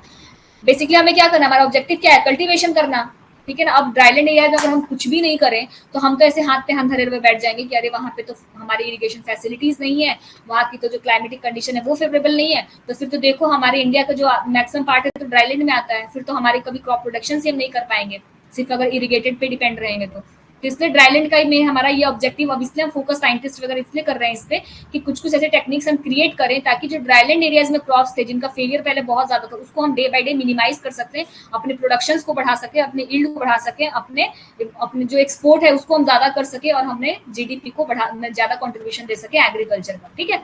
तो यही वाली चीज पे हम फोकस करते हुए कुछ कुछ टेक्निक्स पढ़ते हैं कि हाँ हमारे ड्राईलैंड में अगर इस टेक्निक्स को हम यूज करते हैं तो हम कल्टिवेशन कर सकते हैं, है ना।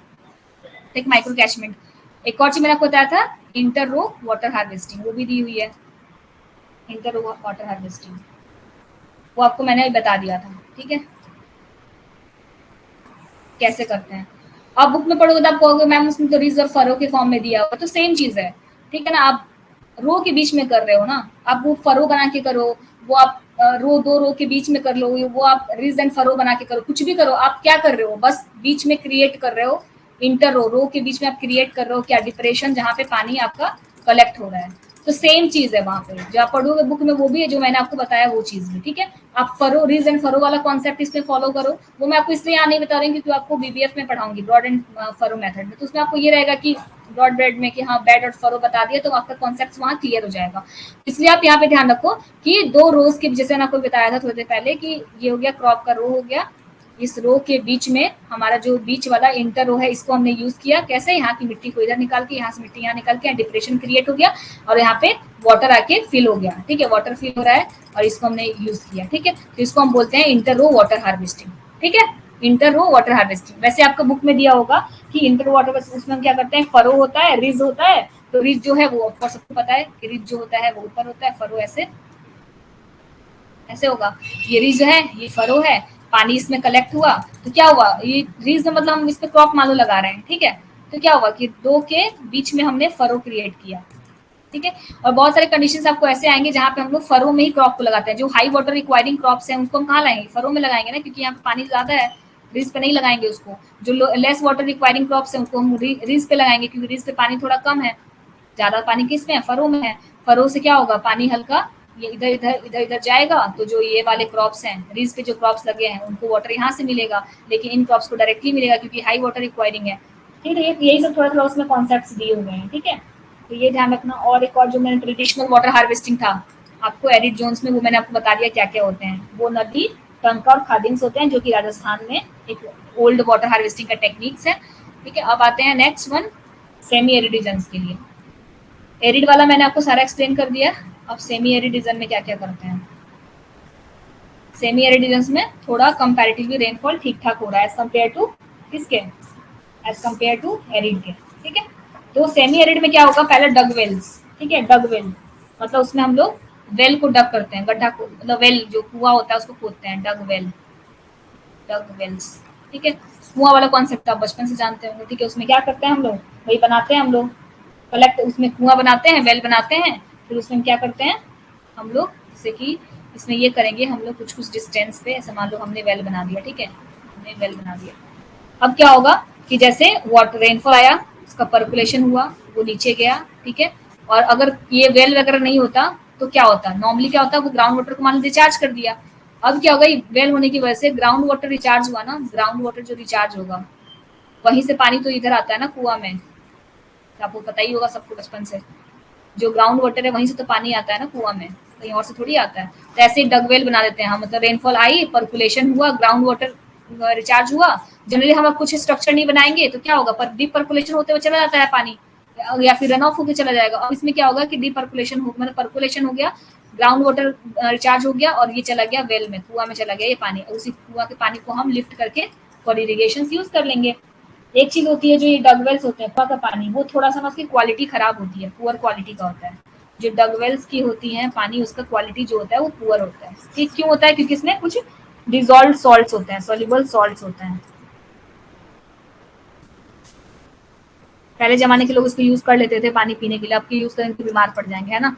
बिना उसको गर्म किए हुए पी लेते हैं, अगर बिना प्योरीफाई किए हुए। ठीक है, तो ये होता है आपको डग वेल्स सिंपली। अब सेकंड क्या होगा इसमें? टैंक्स होंगे। ठीक है, टैंक्स होंगे।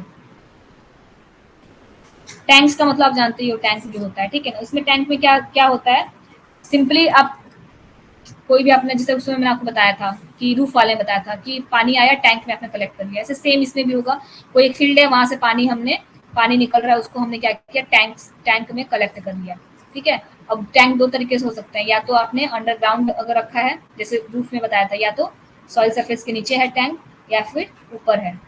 ठीक है, तो टैंक आपने कलेक्ट कर लिया, उसको आपने बाद में वाटर को यूज किया, इरिगेशन या फिर किसी और पर्पज से, ड्रिंकिंग वगैरह के लिए। थर्ड इसमें होता है आपको पर्कुलेशन टैंक। ये मुझे बताना था कि दोनों में डिफरेंस क्या होता है, पर्कुलेशन टैंक और नॉर्मल टैंक्स में। पर्कुलेशन टैंक्स का मेन ऑब्जेक्टिव जो होता है वो इंक्रीज करना होता है, किसको? पर्कुलेशन को।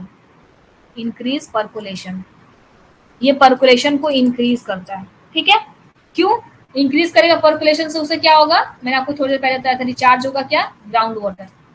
पर्कुलेशन इंक्रीज होगा, ग्राउंड वाटर हमारा रिचार्ज होगा, और ये ग्राउंड वाटर रिचार्ज होकर कहाँ जाएगा? वेल में, कुएं वगैरह में जाएंगे, जो भी डिप्रेशन होंगे उसमें जाएंगे, उसको हम लिफ्ट करके इरिगेशन के लिए यूज कर लेंगे, इरिगेशन के लिए यूज कर लेंगे। बस यही है पर्कुलेशन टैंक्स का आपका ऑब्जेक्टिव, बस यही होता है कि पर्कुलेशन टैंक्स जो है वो ऑब्जेक्टिव उसका होगा कि हम लोगों ने क्या किया, पानी को पर्कुलेट होने दिया, ग्राउंड वाटर रिचार्ज होने दिया, ग्राउंड रिचार्ज होगा, वेल में जाएगा, या फिर जो भी डिप्रेशन होंगे, फिर उसको हम लोग लिफ्ट करके इरिगेशन के लिए हम लोग यूज कर लेंगे। ठीक है, अब एक चीज और आपको ध्यान रखना, चेक डैम्स में और पर्कुलेशन टैंक्स में डिफरेंस होता है, बस छोटा सा बता देती हूँ। पर्कुलेशन टैंक जो होता है उसकी लेंथ ज्यादा होती है, हाइट कम होता है। पर्कुलेशन टैंक की लेंथ ज्यादा होगी और हाइट कम होगा। जो चेक डैम्स होते हैं उनकी हाइट ज्यादा होती है और लेंथ कम होता है। ये भी शायद बुक में कहीं दिया है, ध्यान नहीं आ रहा कहाँ दिया। लेंथ, सॉरी, हाँ, लेंथ कम होगी, हाइट ज्यादा होगी। ठीक है, तो ये कौन सा है? चेक डैम है, चेक डैम, और ये होता है पर्कुलेशन टैंक। ठीक है, बस नॉलेज के लिए आपको बता दे रही हूँ, ऐसा होता है पर्कुलेशन टैंक। राइट, ये उसी में दिया है, पर्कुलेशन टैंक में शायद दिया हुआ है कि हाँ, जो पर्कुलेशन टैंक होते हैं उनकी लेंथ ज्यादा होती है as compare to check dams, और चेक डैम्स की हाइट ज्यादा होती है एज कम्पेयर टू। दोनों का देखो पर्पस क्या होता है, पर्कुलेशन टैंक से भी हम ग्राउंड वाटर रिचार्ज करने का हमारा ऑब्जेक्टिव है, और चेक डैम से भी एक था हमारा, मैंने बताया था चेक डैम्स का फायदा होता है ग्राउंड वाटर हमारा रिचार्ज होता है। ठीक है, तो दोनों के फायदे जो है वो सेम ही है ऑलमोस्ट। ठीक है, अब आते हैं फार्म पॉन्ड्स। फार्म पॉन्ड्स का मतलब सिंपली आप समझो, फार्म पे पॉन्ड्स को बना देना। ठीक है ना, फार्म पॉन्ड, फार्म पॉन्ड का मतलब ही है सिंपली क्या, कि आप लोग क्या बना रहे हो? फार्म पे पॉन्ड बना रहे हो। ठीक है, इसका एक डायमेंशन दिया हुआ है, आप याद कर लेना, उसमें बुक में इसकी डायमेंशन दी हुई है, 10 metre into 10 metre into 2.5, 10 into 10 into 2.5 metre. ठीक है, और एक और दी हुई है 15, ऐसे तो भी आया नहीं बट कभी आ जाए, 15 मीटर 3.5, 3.5, 10 10 10 2.5 और 15 15 3.5, ये इसका डायमेंशन हो गया। ठीक है, फार्म पॉन्ड का सिंपली बस इसलिए याद रखना, बहुत ज्यादा दिया हुआ है उसमें, रेडी रेडी में कुछ ज्यादा पढ़ने की जरूरत नहीं है। ठीक है, आप बस इतना याद रखना कि जो फार्म पॉन्ड्स होते हैं उसका डायमेंशन ये होता है। ठीक है, और एक और चीज में बस हम लोग का थोड़ा सा पढ़ना है कि फार्म पॉन्ड जो होती है, जो रेड सॉइल्स होती है हमारी, ठीक है, रेड सॉइल्स हैं, रेड सॉइल जो हमारी है, ठीक है, रेड सॉइल, वहां पे अगर हम, हमारा फार्म पॉन्ड है, ठीक है, वहां पे अगर हमारा फार्म पॉन्ड है, तो उसमें एक प्रॉब्लम आती है किस चीज की? उसमें क्या होगा? सीपेज की प्रॉब्लम आएगी ज्यादा। ठीक है ना, इसमें फार्म पॉन्ड में हाई सीपेज होगा, हाई सीपेज वगैरह की प्रॉब्लम आती है, क्यों? क्रस्टिंग वगैरह होती है, मैंने आपको बताया था ना रेड सॉइल में। तो अब क्या होगा, ये सीपेज की प्रॉब्लम है, अब इससे तो फिर कोई फायदा नहीं होगा, पानी तो जो हमने स्टोर किया था वो तो सीपेज के थ्रू लॉस होगा। तो इसके लिए हम क्या करते हैं, कुछ कुछ चीजें यूज करते हैं। ठीक है, बस आप नॉलेज के लिए जान लो, लेकिन हाँ ध्यान रखना कि किस किस चीज को हम यूज करके हम क्या करते हैं, इस सीपेज को कंट्रोल करते हैं। तो उसमें आपको आ जाता है सीपेज कंट्रोल के लिए, ये हाई सीपेज जो हो रहा है उसको कंट्रोल करने के लिए हम यूज करते हैं कुछ कुछ मटेरियल्स यूज करते हैं। क्या क्या यूज कर सकते हैं हम लोग? हम लोग यूज कर सकते हैं बेंटोनाइट। बेंटोनाइट ना एक सीलिंग मटेरियल होता है, याद रखना बस, सीलिंग मटेरियल होता है जिसकी प्रॉपर्टी होती है क्या कि वो अगर उसको हमने कंटिन्यूसली वेट रखा है, ठीक है, वेट रखा है तो वो क्या करेगा, सीलिंग मतलब इसमें एक सीलिंग प्रॉपर्टी होगी जब तक उसको हमने वेट रखा है, जब तक इसको हमने वेट रखा है ये सीलिंग प्रॉपर्टी है, मतलब सीपेज नहीं होने देगा। लेकिन इसके साथ एक और प्रॉब्लम है क्या कि ये क्या होता है कि जैसे ड्राई होगा तो क्रैकिंग की प्रॉब्लम स्टार्ट कर देगा सॉइल में, ठीक है, इसलिए हम इसको हमेशा वेट रखना होता है ताकि जो सीपेज है वो कंट्रोल रहे। वैसे ये नॉलेज के लिए याद रखो, बेंटोनाइट जो है बुक में दिया और पढ़ोगे आपको मिल जाएगा। बेंटोनाइट जो है वो वेट रहता है तो सीलिंग जो है उसको वो मैनेज करेगा, लेकिन जैसे ही वो ड्राई होता है तो क्रैकिंग की प्रॉब्लम क्रिएट करता है। तो एक तो हम बेंटोनाइट यूज कर सकते हैं कंट्रोल करने के लिए, दूसरा यूज कर सकते हैं हम लोग कुछ सॉइल डिस्पर्जेंट भी होते हैं, ठीक है, डिस्पर्जेंट होते हैं, कुछ सॉइल सीमेंट मिक्सचर होंगे, सॉइल सीमेंट मिक्सचर, ठीक है, सॉइल सीमेंट मिक्सचर होंगे। एक और चीज की जाती है, क्या की जाती है, रेड सॉइल और ब्लैक सॉइल को मिक्स करके इससे लाइनिंग कर देंगे, किस रेशियो में, ये 2:1 रेशियो में, 2:1 की रेशियो में क्या करते हैं हम लोग, रेड सॉइल और ब्लैक सॉइल को हम लोग यूज कर लेते हैं सीलिंग के लिए, ठीक है। तो ये सब थोड़े से नॉर्मल थे, आपको बहुत डीप में नहीं पढ़ना है। उसके बाद जब भी आप बुक में देखना ना कुछ ऐसे दिया होगा, किसी स्पेसिफिक प्लेस का दिया होगा कि ऐसे ऐसे गुजरात में करते हैं, ऐसे ऐसे करते हैं, तो उसको छोड़ देना, आप लोग इतना पढ़ने की जरूरत नहीं है। बस नॉलेज के लिए एक बार क्या करना कि बस रीड कर लेना, लेकिन उसको याद करने की जरूरत नहीं है, ना ही उसको हाईलाइट वगैरह करने की, ठीक है। अब क्या होता है, इंटर वाटर हार्वेस्टिंग इसमें भी होती है, सेमी एरिड में भी, तो वो आपको मैं नहीं बताऊंगी क्योंकि बता चुकी हूँ। एक और हो गया लास्ट, उसका क्लास लीव कर देना, ठीक है। ब्रॉड बेड फरो, एक तो मैंने आपको बताया था ना, ब्रॉड बेड फरो अलग से पढ़ेंगे, और एक broad bed furrow and farm ponds, ठीक है ना, ये एक साथ दिया हुआ है आपके सेमी एरिड में। अब एक साथ क्यों दिया हुआ है, इसका रीजन ये है कि क्या होता है कि ब्रॉड बेड फरो, इसका मतलब सिंपल ऐसे होता है कि हमारा जो ये है बेड है, ये बेड है, ठीक है ना। ब्रॉड बेड कई बात ही होती है, इसमें जो बेड्स होते हैं उनकी साइज बड़ी होती है, ठीक है, तो ऑलमोस्ट 1 पॉइंट समथिंग होती है, तो आप 1 मीटर याद कर लो, 1 मीटर इसकी, ये जो बेड है 1 मीटर का होता है, ठीक है, और जो फरो होते हैं वो 1.5, इसका आधा होता है। ब्रॉड बेड फरो जो है, ये जो फरो है ये 0.5 मीटर, ठीक है, तो ये होता है बेड की साइज, ठीक है, 1 मीटर इसका होता है और फरो का 0.5 होता है, ठीक है। अब इसे मान लो कि लगी हुई है क्रॉप लगी हुई है बेड पे,